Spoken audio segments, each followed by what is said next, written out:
Hey, what's going on, guys? Today, I'm here with Ryan O.B. Yeah, this guy right here, look at him. So jacked. He's flexing right now, like trying to be relaxed. But here's what we're gonna do. We're gonna go over kettlebell swing. Like we've done stuff in the past. I'm gonna keep this to a short Luka moment. If you guys know, I like to go on and on about stuff because I want to educate. So we're gonna go through a progression of a swing. You know, you go around like the swing is it's a great. It's a great exercise for metabolic conditioning, power endurance, you know, working the glutes. Like I said, it has this, you know, think that athletic stance when we snap out of it, every application, right? We jump from here, you know, we sprint from here, we stop from here, we decelerate, we can move all different directions. So it's got great application for, you know, power in sports. It's got great application for fat loss because it's an inefficient, I would say, exercise. So it's just a lot of good stuff. But many people mess this up, and then a lot of times, you know, you can get back pain from it, you know, throw stuff out. So we want to prevent that. And not only go through the progressions of it, but like clean it up. Get a couple of coaching cues to get better, I would say, performance from it, to get more out of it, just like any lift. Like let's get as much out of it as possible. So what we're going to do first with Ryan is he's just going to deadlift, okay? Because the thing is, if somebody doesn't have a good hinge pattern for the swing, you know, we're just, like we can't build off, we have to have a good foundation before we go off anything. So when we look at the deadlift, you know, I definitely like to get the bell behind the toes, right? So if this was a barbell, you'd want the barbell to be like over the toes. If I draw a line from the big toes, I want the bell to be right here, at least for teaching the deadlift, because it's gonna make Ryan push his hips back. So Ryan's gonna go down, push his hips back, grab the bell, he's gonna try to rip it apart. He's gonna try to bundle this upper back and get that tight. Get the chest up a little bit. There we go. And then from here, he's gonna feel his whole foot. You can actually see him rolling to the outside a little bit. So I tell him to push the big toes into the ground. Nice. Start pushing the ground away and then push up. Get tall. Nice. Right, so when he's at the top, I'm gonna make him work a little bit, even though it's just gonna be like one rep. Right, at the top, if you look at him, he's got a great position, right? His ears in line with his shoulders, in line with his hip, knee, and ankle. You want that straight line, right? If you took a snapshot, you see that straight line. Now he's got the glutes firing. Pretty much, I like to say, hey, crack a walnut with your butt cheeks, right? Good analogy, like get that tension, and he's gonna go back down into that same position, okay? Because that's gonna be, and you can rest real quick, okay, that's gonna be the position of we should say the swing, right? It's pretty much this deadlift position that we're just now gonna make it ballistic, right? Because we're gonna snap it up, it's gonna fly down. So number two is we call this the kettlebell hike, okay? So for this, I'm gonna bring the bell out here and then have Ryan go back into that same position, right, as he was in. So hips come a little bit higher. So here's one rule.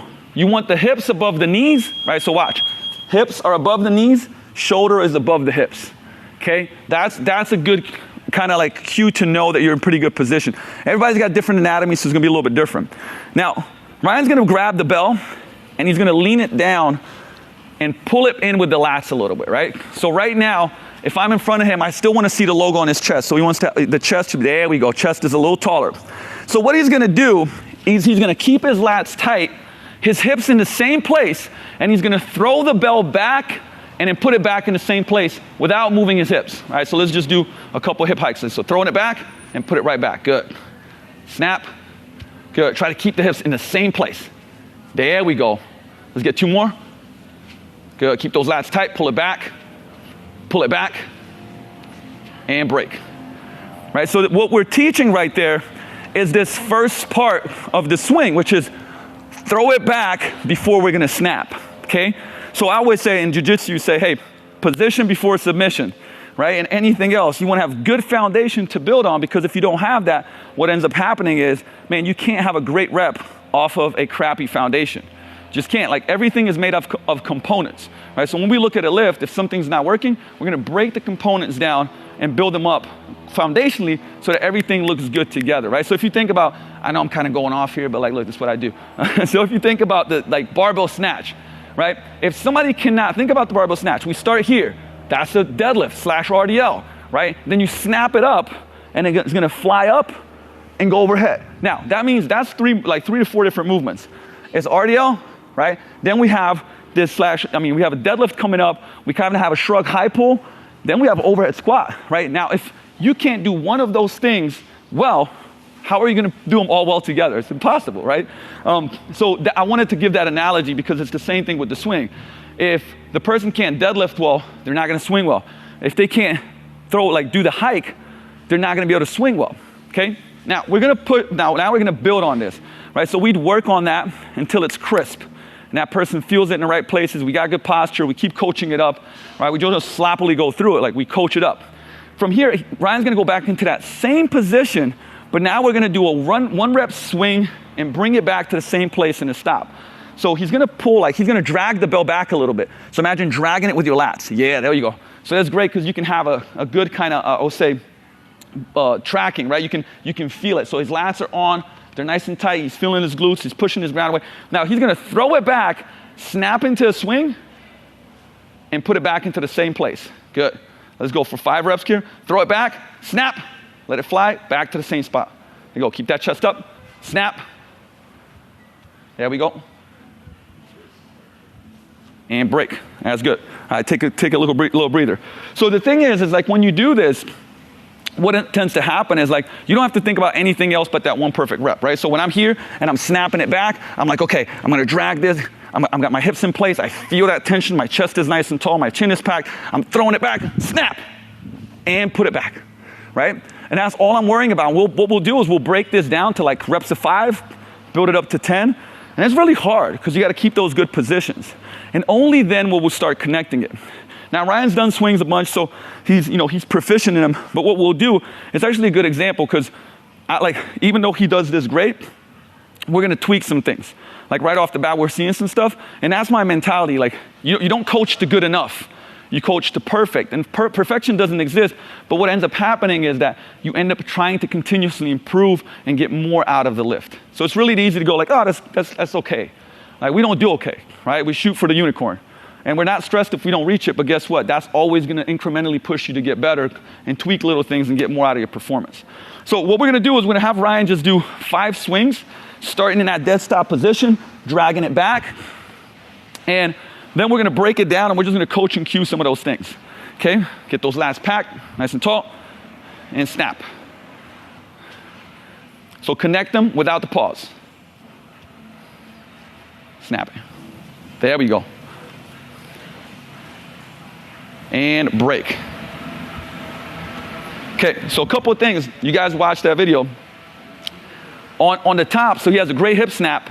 It's flying through, but at the top, he's on the side, he's rounded here a little bit. So it's pulling him into this concave position. So what we're gonna do, and once again, when you look at the swing, you look at the things that aren't working, and then you coach those things. You don't coach just everything, like you're looking at the breakdown. So the cue that we're gonna do with Ryan is imagining he has a string right on top of his crown. So when he snaps through, imagine that you're getting tall and somebody's pulling you by this string, okay? So that's the only thing I want you to think about right now. The only thing I want you to change is get that swing and think when you pop through, push the ground away and tall spine, okay? We're just gonna do 5 to 6 reps here. Chest is tall, taller neck. So remember that string's pulling you high. 2 more. And break. Okay, that did a good job if you guys saw. So he wasn't as rounded here. He was actually tall here, but his neck was still forward, okay? So what we're gonna do is ask him to think about that there's a tennis ball right here that he has to grab with his neck. So do the sexy double, the sexy double chin, baby. So outside the gym, you may not be walking around like, hey, what's up, right? But in the gym, that's sexy because we get a good tall neck, right? Tall and impact the chin. Is gonna make a better position. So what we want is tall and then here. Notice that nice straight line now. So we want to see that when he's coming up. So even at the bottom position, Ryan, when you're here, think about that tall and packed, right? Throw it back and when you come up, same thing. Get that length, pack your chin. It's gonna feel a little funny, but same thing. We're just gonna go for about 5 reps. Chest is nice and tall. Throw it back, get tall, taller. Think taller with the neck. So don't look down, look straight up when you come through. There we go, that's better. Keep going, keep going, keep going. Look straight, better, there we go. There we go. And break. Nice. Right, so this is great because we end up being able to kind of see what's going on and it's not the bullshit thing where it's just everything's perfect, right? So for you, right, it's even when you pack the chin, a lot of times if you look down, you end up being forward, right? So if you pack the chin and come through and look forward, now that was a much better position. Okay, so we're gonna do one more thing, maybe two, right? We can do a lot of reps today, get them training, is clean up the arms a little bit. So what you wanna think of on the swing is this. You don't wanna muscle it, right? Your lats are keeping the bell in place, but your elbows, they can be a little soft. Like there is no, if you're not completely locked out, some people have tight triceps, there's a lot of stuff going on.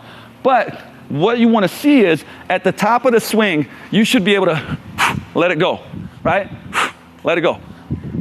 But my lats are holding it in place. So what's happening is I'm still packed here, but my arms are softish, right? If that makes sense. Because we want the hips to do the work, okay? So that's what we're gonna shoot for, is think about keeping it. We might actually, because the thing is if it falls, no biggie, but just let it go a little bit, right? So when you snap through, still think about that. You're looking 3 feet in front of you and then to the wall. 3 feet in front of you to the wall. And then when you snap through, let it go just a little bit. It doesn't have to be fully, just like a little bit, and then catch it back with the hips. Because what it's gonna do is gonna keep your lats packed, but it's gonna make your arms a little softer and get everything through the hips. Same thing, we'll do about 6 reps, 5, 6 reps. All right, let it go a little bit. There we go. And tall. And look forward when you come up. There we go, good. Much better, much smoother. Give me 2, 3 more reps. Nice. And break. Man, you feel the difference in that? You'll see the video, it should look way better. So, but man, you saw the change, right? Because some of it was that he's a strong guy, right? I mean, look at him. And so he's muscling a little bit of that, I would say, the arms, and it's pulling him tight here, right? So now when he packed the lats, relaxed here, got his neck in a better position, everything cleaned up, okay? So we'll leave it at that because once again, like, hey, look, the key thing that I want to do is when we're doing these videos is show some progression, social regression, show some foundation of how you build things up. Because there's a ton of coaching cues, right? If Ryan was squatting it too much, right? We'd regress and fall back and do a drill to make him correct that.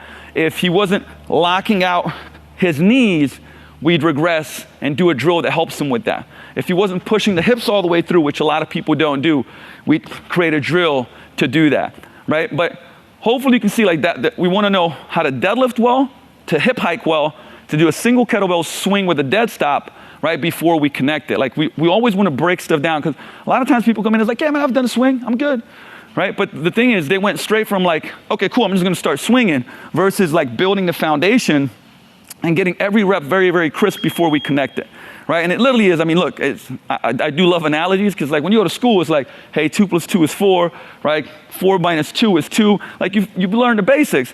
You don't come in, all right, guys, listen, we're going to do, what's the square root of 117? And you're like, shit.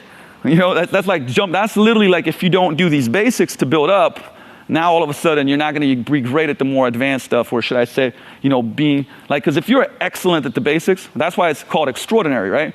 It's doing the ordinary extra, the extra with the ordinary, right? You do it better. You do it a little bit better every single time.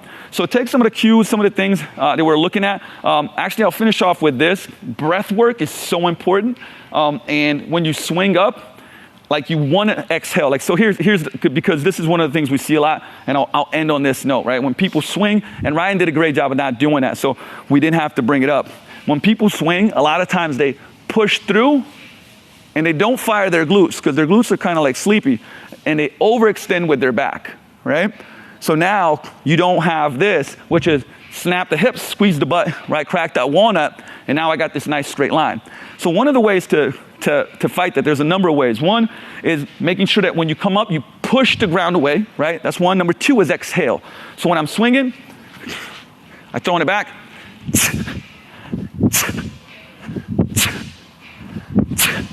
Now, why is that powerful? Because when I exhale, blow out a candle, I get the rib cage down, my core engages, and it's hard for me to extend.